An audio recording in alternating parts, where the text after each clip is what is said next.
Salut tout le monde, c'est Manu de l'effet positif. Aujourd'hui, je vais vous parler d'un concept super intéressant pour comprendre nos réactions émotionnelles qui s'appelle la zone de tolérance. Alors, juste avant, je vous avoue que je suis un peu énervé et en même temps pas trop. Je rencontre plein de gens qui me disent « Manu, j'adore ce que tu fais et c'est vraiment top. » Et moi, je le vois pas. Parce que je le vois seulement avec le nombre de vues sur la vidéo. Mais YouTube, lui, il est différent. Lui, il pense que la vidéo, elle est intéressante par le nombre de likes. Et comme il y a peu de personnes qui likent, eh ben ça avance pas. Alors, s'il vous plaît, likez mes vidéos, c'est totalement anonyme. Et je sais pas qui c'est qui like, je vois juste que les sujets traités, ça intéresse tout le monde. Voilà, je vous envoie plein de bonheur et je continue ma vidéo. Alors, que vous ayez vécu des traumatismes ou non, comprendre cette notion de la zone de tolérance, ça peut vraiment changer votre vie. Vous vous demandez peut-être ce qu'est la zone de tolérance et pourquoi c'est si important. Eh bien, imaginez que c'est comme un espace de confort émotionnel où nous pouvons gérer nos émotions et notre stress sans être submergés. Lorsque nous sommes dans cette zone de tolérance, nous nous sentons calmes et nous nous sentons en contrôle. Mais quand nous dépassons cette zone, nos émotions, elles peuvent devenir intenses et difficiles à gérer.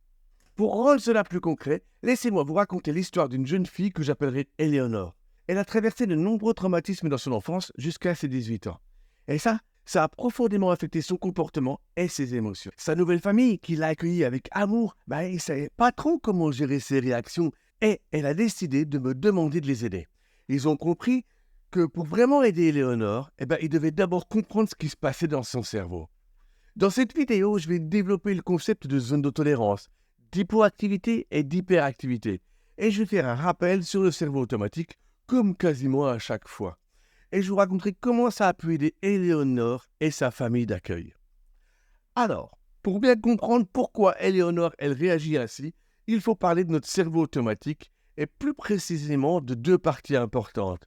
Oui, vous les connaissez, il y a l'hippocampe et il y a l'amygdale. Et vous le savez, j'en parle quasiment à chaque fois. La perception de l'environnement, elle vient de la vue, de l'ouïe, de l'odorat, bref, ce qu'on appelle le VACOG. Et ça arrive dans notre cerveau au niveau de l'amygdale, qui doit savoir s'il y a danger. Parce que je vous rappelle encore que l'objectif du cerveau, c'est d'assurer notre survie. Et ça, c'est son objectif de base. Donc pour ce faire, l'amygdale, elle demande à l'hippocampe, qui a toutes les situations traumatiques en mémoire, de vérifier si tout est OK et qu'il n'y a pas de danger. Lorsqu'un souvenir traumatique est activé, l'amygdale, qui gère nos réactions émotionnelles, elle entre en jeu. Et c'est cette partie du cerveau qui déclenche les réactions comme la peur et la colère.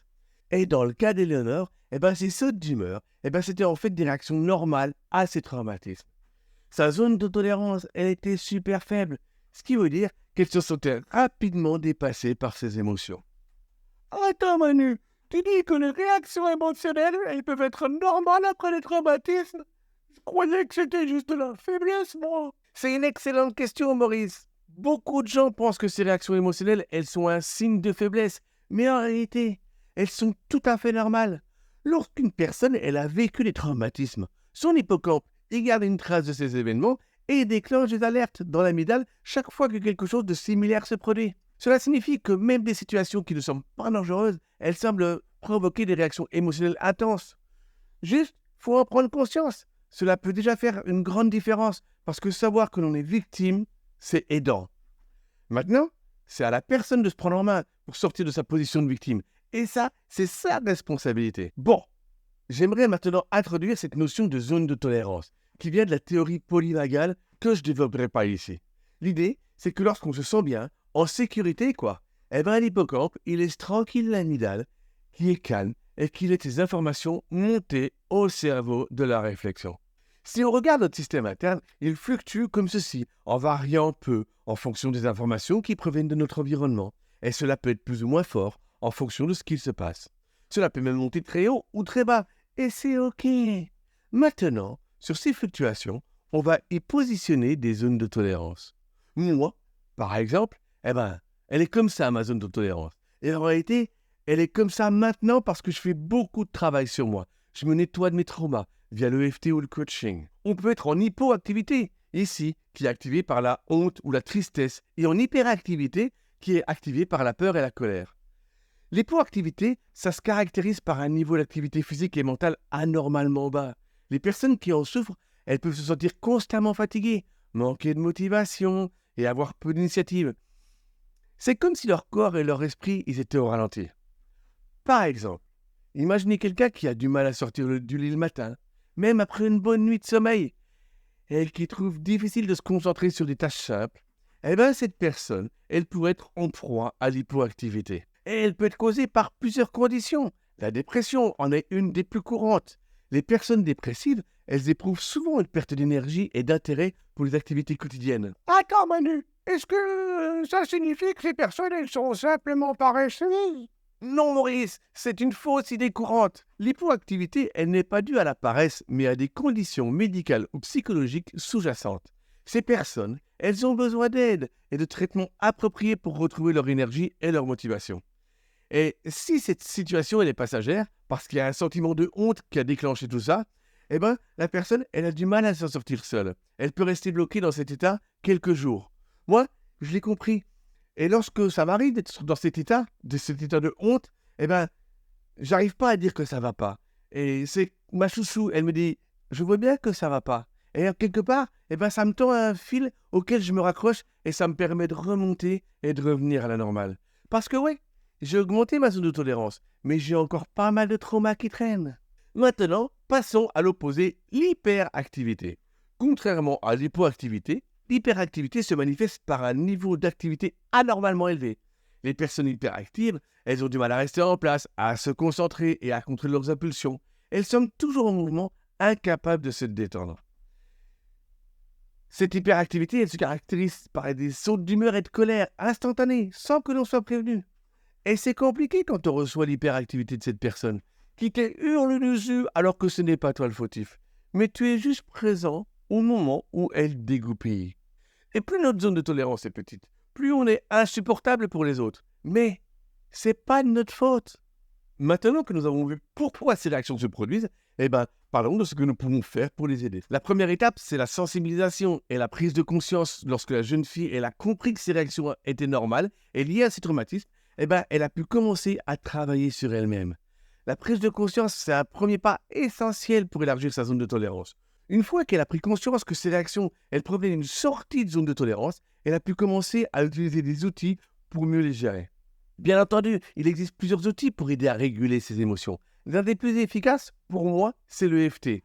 Comme je vous dis, l'Emotional Freedom Technique. Cette méthode, elle permet de libérer les émotions négatives en tapotant sur certains points du corps. Waouh, le FT a l'air d'être un outil puissant. Est-ce que ça marche vraiment aussi bien qu'on le dit? Oui, Maurice, le EFT, c'est vraiment efficace. Par exemple, en faisant des rondes de EFT, on peut progressivement réduire l'intensité des émotions négatives et élargir sa zone de tolérance. C'est une technique qui combine des éléments de la psychologie cognitive et de l'acupuncture, mais sans les aiguilles. Et on va tapoter sur des points spécifiques tout en se concentrant sur un problème émotionnel. Et on peut libérer des blocages émotionnels et rétablir l'équilibre du système énergétique du corps. Eh ben oui, rien que ça, rien qu'en tapotant sur des points. Alors, la famille d'accueil d'Éléonore, elle m'a contacté pour les coacher, parce qu'ils voulaient vraiment comprendre comment l'aider de manière plus efficace. En travaillant avec eux, on a pu mettre en place des stratégies adaptées pour élargir leur zone de tolérance et celle de Éléonore. Une fois qu'elle a pris conscience de ses réactions et qu'elle a commencé à utiliser des techniques comme le FT, elle a pu observer des changements positifs. Elle a compris que ces sautes d'humeur, ils étaient normales, et elle a appris à les gérer de manière plus saine. Tout doucement, sa zone de tolérance, elle s'est élargie et elle a commencé à se sentir mieux dans sa peau et dans sa relation avec les autres. Bien sûr, ce processus de changement, il a demandé du temps et de la patience, mais il est tout à fait possible. L'important, c'est de prendre conscience de ses réactions, de comprendre leur origine et d'utiliser les outils adaptés pour les gérer. L'importance du coaching pour la famille, ça a été de se dissocier des attaques qu'elle comprenait maintenant et qu'elle associait à la situation et pas aux personnes de la famille. Alors oui, c'est chaud quand tu reçois un «Oh, tu me saoules» alors que tu ne veux que son bonheur. Mais qu'en fait, le «tu me saoules», c'est destiné à ce qui s'est passé dans son souvenir traumatique. En l'occurrence, son père qui les fuyait toujours dessus. Pour résumer, la zone de tolérance, c'est un concept clé pour comprendre nos réactions émotionnelles, surtout après les traumatismes. Prenez conscience de votre état et en utilisant les outils comme le FT, vous pouvez élargir votre zone de tolérance et améliorer votre bien-être. Si cette vidéo elle vous a été utile, partagez-la, laissez un commentaire, abonnez-vous pour plus de vidéos sur des sujets similaires. Et souvenez-vous, prendre soin de soi, c'est un chemin et pas une destination. Ce qui veut dire que c'est chaque jour, c'est un chemin. Voilà, je vous remercie de m'avoir écouté. À très bientôt pour une nouvelle vidéo sur l'effet positif. Super, la vidéo Manu. Je suis sûr que ça va aider beaucoup de gens à comprendre et à élargir leur zone de tolérance. Merci Maurice. J'espère vraiment que cette vidéo elle aidera ceux qui en ont besoin. La prise de conscience et l'utilisation des bonnes techniques, ça peut vraiment faire la différence.